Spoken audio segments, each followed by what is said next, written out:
Handle இல்லை அல்லது parts miss ஆகிடுச்சா இந்த ஐடியாவை ஃபாலோ பண்ணுங்கள். அஸ்ஸலாமு அலைக்கும் everyone, welcome to my idea channel. எப்படி ட்ரில் இல்லாமல் ட்ரில் பண்ணலாம் அப்படிங்கிற ஐடியா தான் இன்றைக்கி வீடியோவில் சொல்ல போகிறேன்.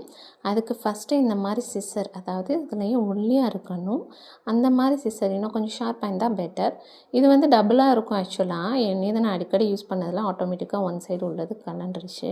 இந்த மாதிரி ஆனால் ஒன் சைடை மட்டும்தான் நம்ம யூஸ் பண்ண போகிறோம்.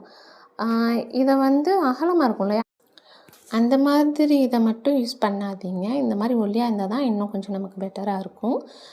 இது வந்து எப்படி ட்ரில் வைக்கும்போது மூவ் ஆகிட்டே இருக்குமோ அந்த மாதிரி தான் மூவ் ஆகும். நம்ம ஒரு அளவு செட் பண்ணதும் ஆட்டோமேட்டிக்காக செட் ஆகிடும்.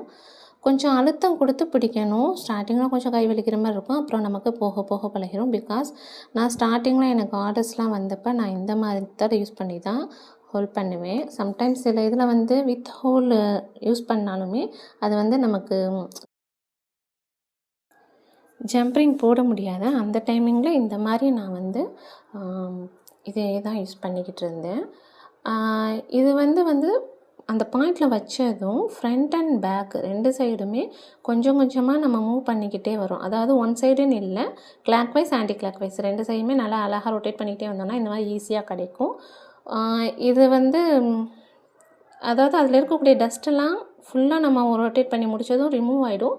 இல்லை ஒரு குறிப்பிட்ட சைஸோடு போதும் அப்படின்னா நீங்கள் வந்து ஸ்டாப் பண்ணிவிட்டு அதை லேட்டாக ஊதி விட்டாலே ரிமூவ் ஆகிடும். இப்போ நான் இதை கீ செயின் போட்டு காட்ட போகிறேன்.